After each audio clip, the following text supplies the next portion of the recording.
టాలీవుడ్‌లో ఒకప్పుడు ఏడాదికి 2, 3 సినిమాలు చేసే స్టార్ హీరోలు ఇప్పుడు ఒక్క సినిమాకి 2, 3 ఏళ్లు తీసుకుంటున్నారు. రామ్ చరణ్, ఎన్టీఆర్, మహేష్ బాబు లాంటి బడా స్టార్లు ఒక్కో సినిమాకి లాంగ్ గ్యాప్ తీసుకుంటూ ఫ్యాన్స్‌ని వెయిటింగ్‌లో పెడుతున్నారు. దీనివల్ల సినిమాల బడ్జెట్లు పెరిగిపోవటమే కాదు, అభిమానులు వెయిటింగ్‌తో విసిగిపోతున్నారు.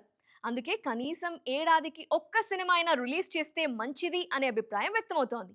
మరి స్టార్ హీరోలు ఈ ట్రెండ్‌ని మారుస్తారా? ఐఐహెచ్ఎం స్టూడెంట్స్ ప్రపంచం మొత్తం ఉద్యోగాలు చేస్తూ లక్షల్లో జీతాలు సంపాదిస్తున్నారు. ఇప్పుడే చేరండి international institute of hotel management. Okay cinema మీద ఏళ్ల తరబడి వర్క్ చేయటం ఇప్పుడు టాలీవుడ్ స్టార్ హీరోలకు అలవాటుగా మారిపోయింది. పెద్ది కోసం రామ్ చరణ్ 2 ఏళ్ల టైం తీసుకున్నారు. ప్రశాంత్ నీల్ డ్రాగన్ కోసం ఎన్టీఆర్, రాజమౌళి వారణాసి కోసం మహేష్ బాబు కూడా భారీగా టైం తీసుకుంటున్నారు. 2-3 ఏళ్లు ఒకే ప్రాజెక్టు పట్టుకొని కూర్చోవడం వల్ల మేకింగ్ కాస్ట్ పెరిగిపోయి బడ్జెట్లు తడిసి మోపెడవుతున్నాయి. అభిమానుల నిరీక్షణ కూడా ఇప్పట్లో తీరేలా కనిపించడం లేదు. అయితే ఒకప్పుడు బాహుబలి, సాహో సినిమాల టైంలో ఇలాగే ఏళ్ల తరబడి లాంగ్ గ్యాప్ తీసుకున్న పాన్ ఇండియా స్టార్ ప్రభాస్ ఇప్పుడు రూట్ మార్చారు. ఆ గ్యాప్ను కవర్ చేసేందుకు వరుస సినిమాలను లైన్లో పెట్టారు. ది రాజాసాబ్ రిలీజ్కు ముందే హను రాఘవపూడి ఫౌజీని పట్టలెక్కించారు.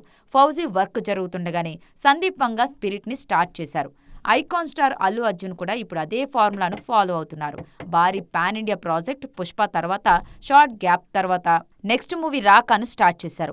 ఆ సినిమా సెట్స్ మీద ఉండగానే లోకేష్ కనకరాజ్ కెప్టెన్సీలో నెక్స్ట్ మూవీకి గ్రీన్ సిగ్నల్ ఇచ్చారు. ఇలా వరుస సినిమాలతో గ్యాప్ను కవర్ చేసేందుకు ట్రై చేస్తున్నారు.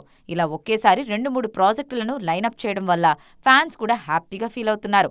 ప్రభాస్, బన్నీ స్టైల్ను మిగతా హీరోలు కూడా ఫాలో అయితే మంచిదన్న టాక్ ఇండస్ట్రీ వర్గాల్లో గట్టిగా వినిపిస్తోంది. భారీ ప్రాజెక్టులు చేస్తున్న హీరోలు ప్యారలల్గా మరో సినిమాను కూడా సెట్స్ పైకి తీసుకెళ్తే ప్రతి ఏడాది ఒక రిలీజ్ ఖాయంగా ఉంటుంది.